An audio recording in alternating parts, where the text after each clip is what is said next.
Assalamualaikum warahmatullahi wabarakatuh. Kembali lagi dengan saya Doni Free di channel Sudut Malam tentunya. Wah, gimana nih puasanya? Semoga masih lancar ya, dan semoga bisa puasanya itu nyampe full sampai Lebaran. Amin ya robbal alamin. Oke, di episode kali ini saya tuh akan menceritakan sebuah cerita yang dikirim oleh salah satu subscriber, dan kebetulan subscriber ini itu dekat wilayahnya nih sama wilayah saya. Dan ini nih, pasti kalian semua itu pernah dengar kan cerita mengenai pohon yang yang mau dipotong atau mau ditebang itu nangis atau keluar darahnya dan lain sebagainya. Lah, ini ceritanya mirip nih. Ada sama kayak gitulah intinya. Oke, mungkin nggak usah lama-lama lagi. Kita langsung menuju ke ceritanya.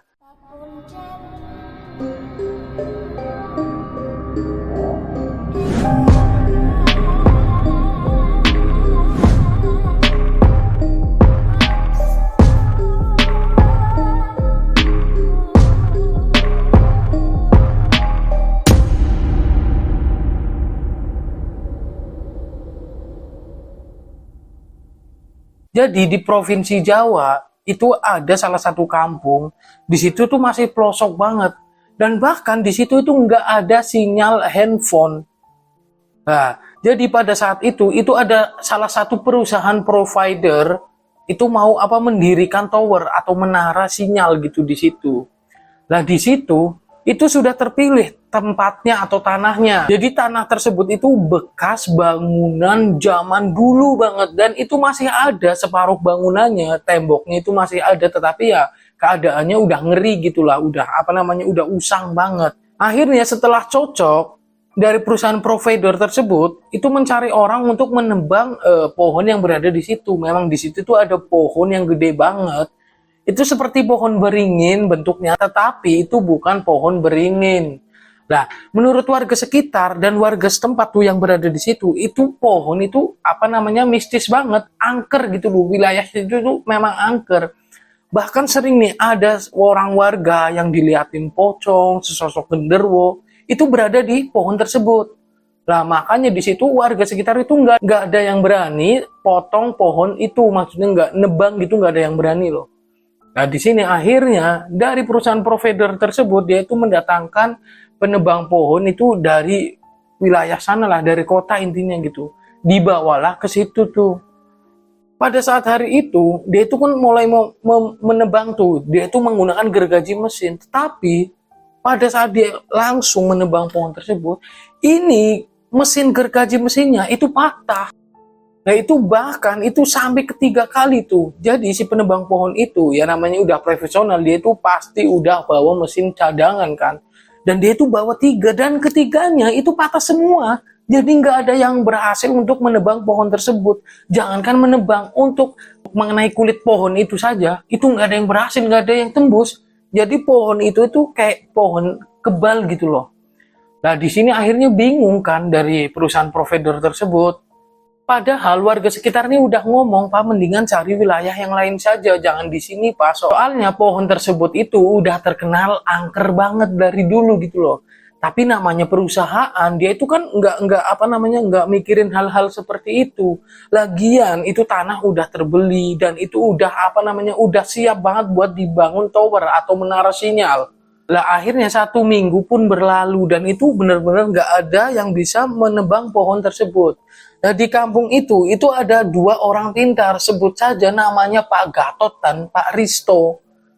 Mereka ini orang pintar, udah terkenal banget, jadi sering banget orang yang sakit minta diobatin ke situ dan lain sebagainya lah. Intinya udah itu orang pintar gitu aja. Lah, di sini si Risto dan si Pak Gatot itu berbeda usianya. Si Risto ini masih agak muda lah, dia itu masih sekitaran umur 35. Sedangkan Pak Gatot ini sudah berusia 67 tahun. Nah, di sini karena dari orang-orang biasa ini nggak ada yang bisa nebang pohon tersebut, dari pihak perusahaan provider tersebut pun akhirnya menemui kedua orang tersebut nih. Nah, di sini ternyata si Pak Gatot yang udah tua tuh, dia itu angkat tangan. Dia itu nggak berani nebang pohon tersebut. Ya mungkin karena dia kan udah tahu, ahli spiritual mungkin gitu kan, dia udah mampu berkomunikasi dengan penunggu yang berada di pohon tersebut. Akhirnya dia berangkat tangan. Lah tetapi ketika si bos perusahaan provider itu mendatangi rumah si Risto ini dengan gagah dan beraninya dia itu menyanggupi untuk menebang pohon tersebut. Mendengar berita ini, akhirnya si Pak Gatot ini pun mendatangi rumah si Risto. Dia itu ngomong sama si Risto, "Riz, kamu kok berani banget? Kamu pikirin dulu lah, kamu tirakatin dulu coba." Di sini si Risto malah menganggap itu enteng. "Udahlah, tenang aja Pak. Itu cuman nebang pohon kok, nggak macem-macem, udah tenang aja." Lah di sini si Risto itu meminta waktu 1 minggu. Di sini ternyata si Risto juga dia itu mengadakan kayak ritual, dia itu pendekatan. Jadi beberapa hari dia itu diam berada di tempat situ.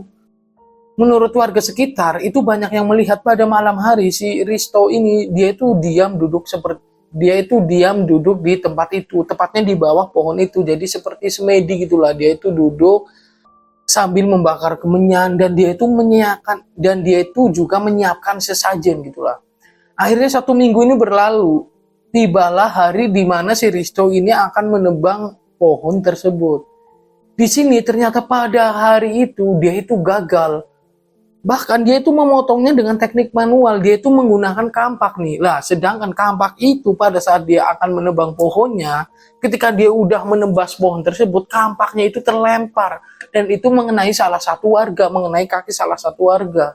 Alhasil, warga tersebut pun harus dijahit nih, dibawa ke rumah sakit. Dan itu sampai 15 jahitan. Nah, setelah kejadian itu, si Pak Gatot ini kembali menyambangi rumahnya si Risto. Dia itu ngomong lagi nih sama si Risto, "Riz, udah Riz, jangan dipaksain. Kalau memang itu berat, tinggalin aja. Lagian, nanti kalau ada kerugian, kamu yang tanggung. Ini belum ada apa-apanya loh, lihat. Kampak kamu itu mengenai kakinya si Ripin. Kamu juga kan yang rugi, kamu harus bawa Ripin ke rumah sakit buat berobat dan lain sebagainya." Tetapi di sini si Risto itu nggak mengindahkan apa yang diomongin atau yang dinasehatin sama si Pak Gatot. Si Risto ini udah ngerasa dirinya itu udah tenang aja, dia itu bisa. Dia itu sakti gitu loh. Dia itu pokoknya dia nggak mau direndahin. Dan ketika dia itu dipuji, si Risto ini, pasti langsung tambah nih. Dia itu tambah tinggi gitu loh. Nah, akhirnya 1 minggu itu dari si provider itu datang lagi ke rumahnya si Risto. "Mas, ini gimana? Udah 1 minggu lebih loh. Pohonnya belum tumbang juga. Ini menara harus cepat berdiri loh Mas. Saya juga dapat tuntutan dari perusahaan nih." Nah di sini si Risto ini meminta waktu lagi itu selama 1 minggu. Dan dia itu mengatakan bahwasannya penebangan pohon tersebut akan dilakukan pada malam Jumat Kliwon. Akhirnya dari pihak perusahaan itu pun oke lah. Dan malam Jumat itu pun datang nih. Di situ si Risto itu akan menebang pohon tersebut dan di situ ditonton banyak warga nih, dengan orang-orang perusahaan dari provider tersebut juga menyaksikan. Jadi di sini si Risto itu membawa ayam cemani itu dua ekor ayam cemani. Jadi di situ disembelih tuh ayam cemaninya. Lalu darahnya itu dikucur-kucurin di setiap akar-akarnya pohon tersebut jadi ngelingker gitu loh. Dan di situ dia itu membawa sesajen, membakar kemenyan, dupa, dan lain sebagainya. Akhirnya itu menarik perhatian warga sekitar. Banyak tuh yang datang ke situ menonton gitu loh. Lah ternyata pada saat malam Jumat itu, mulailah ditebang. Ini mulai jam 8 malam. Dan akhirnya pohon itu pun tumbang pada jam 10 malam. Dan semua warga di situ itu bersorak seperti, "Wow, keren nih Pak Risto. Ternyata bisa juga." Nah di sini si Pak Gatot itu dia itu melihat dari kejauhan. Lalu setelah itu semua warga kan pada bubar nih. Dia tuh ngehampirin si Pak Risto. "Riz, udah nggak usah diambil, biarin aja, biarin." Di sini pihak provider dan warga yang tersisa itu nggak tahu apa yang mereka obrolin. Ternyata di situ si Risto ini setelah dia menebang pohon itu terdapat telur di pohon tersebut di bawahnya gitu loh. Nah di situ telurnya itu diambil sama si Risto. Padahal Pak Gatot ini udah ngomong, "Riz, jangan diambil, udah jangan diambil." Tetapi si Risto itu nggak ngedengerin nasihatnya si Pak Gatot. Diambil tuh telurnya.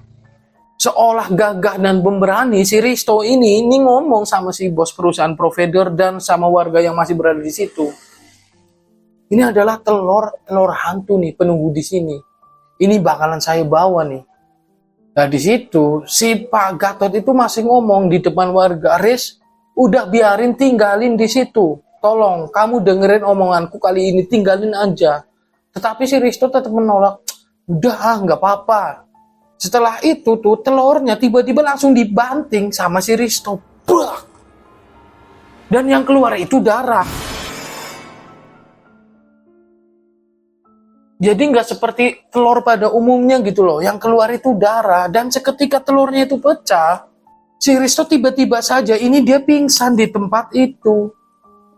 Di sini suasana jadi gaduh nih. Akhirnya si Pak Gatot ini meminta warga untuk menggotong si Risto dibawa ke rumah warga yang dekat tempat situ tuh. Nah, sesampainya di situ, si Gatot ini membuat sebuah ramuan. Itu seperti kalau orang Jawa itu ngomong itu sambetan. Jadi si Risto ini seperti kesambet gitu loh. Kayak ketemper setan gitu, kayak ketabrak setan gitu. Di situ si Risto ini dibikinin bawang, ada jahe, dan doain tentunya sama si Pak Gatot ini, lalu dikasih cairan itu tuh di di sini nih, di jidat, terusan di jempol kaki dan lain sebagainya. Dan 15 menit kemudian akhirnya si Risto ini tersadar. Pak Gatot langsung ngomong sama si Risto, aku kan udah ngomong gak usah macem-macem, biarin aja. Jadi gini kan akibatnya. Lah di sini si Risto malah nggak mengindahkan apa kata-katanya Pak Gatot. Dia itu masih sombong banget. Dia ngomong, aku cuman kecapean kok. Nggak ada hubungannya sama telur itu. Akhirnya mereka semua bubar nih. Tidak terkecuali si Gatot dan Risto. Mereka berdua juga pulang. Dan pada keesokan harinya tiba-tiba saja istrinya si Pak Risto ini dia itu datang ke rumahnya si Pak Gatot. Di situ dia itu bercerita bahwasanya semalam si Pak Risto ini seperti kesurupan, bahkan dia itu batuk mengeluarkan darah yang sangat banyak. Dan hingga pada pagi hari ini, Pak Risto itu kondisi tubuhnya melemah, dia itu lemas gitu loh. Dan ternyata usut punya usut, si Risto ini merupakan muridnya si Pak Gatot. Jadi dia itu belajar tentang spiritual, ilmu kanuragan itu dengan Pak Gatot. Tetapi si Risto ini lebih sombong sekarang gitu. Akhirnya setelah kejadian itu, Pak Gatot ini mendatangi rumahnya si Risto. Dilihat di situ, ternyata wajahnya si Pak Risto ini udah warna biru, udah pucat banget. Pokoknya udah, dia itu seperti nggak ada tulang gitu loh. Bahkan di sebelah kaki kanannya, dia itu ada sisiknya. Nah disinilah Pak Gatot ini baru membuka nih sama istrinya si Pak Risto. Dan ada beberapa warga juga yang menjenguk, pengen tahu keadaannya Pak Risto. Jadi pohon tersebut itu ada salah satu penunggunya yang paling kuat, itu adalah siluman ular. Dan itulah yang membuat Pak Gatot juga melepas tangan. Dia itu nggak berani buat nebang pohon tersebut. Tapi karena di sini memang si Risto ini sombong banget. Dia udah dinasehatin kan, udah beberapa kali Pak Gatot ini ngomong sama si Risto. Tetapi si Risto itu nggak mau ngedengerin omongannya dan nasihatnya si Pak Gatot. Akhirnya terjadi. Nah, dalam keadaan dia udah sakit, si Risto ini aja masih sombong.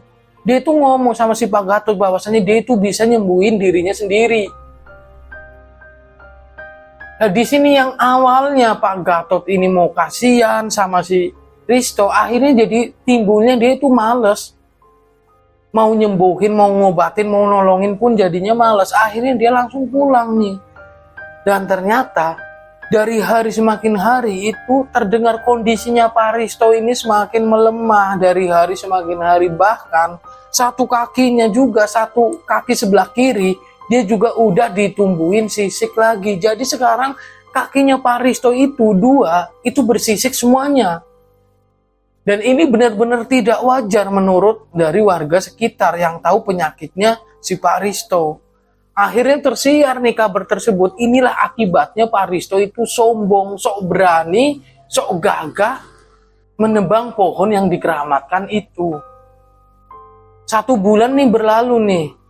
Proyek pendirian tower itu udah hampir selesai nih. Lah di situ juga masih ada kejadian aneh. Salah satu pekerja yang memasang tower tersebut itu jatuh karena sabuk pengamannya itu putus dan itu langsung tewas di tempat. Pokoknya pengerjaan itu pun banyak banget kendalanya. Lah masuk di 2 bulan ternyata si Pak Risto ini pun dikabarkan meninggal dunia.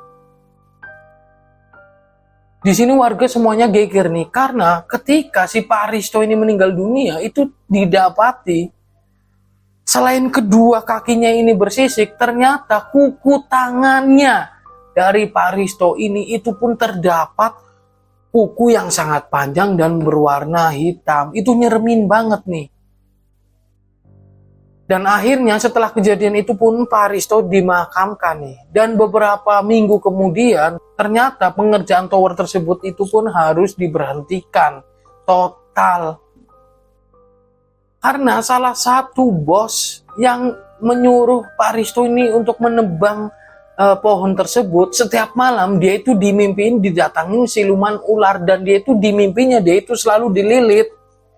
Dan misal proyek itu akan terus berjalan, dia itu akan meninggal gitu loh. Lah pada awalnya dia itu termasuk orang yang nggak percaya dengan hal-hal seperti itu. Akhirnya dia pun tetap melanjutkan dan yang ada dari pengerjaan proyek itu selama 2 bulan, pekerja tower itu udah meninggal dunia itu sampai 6 orang.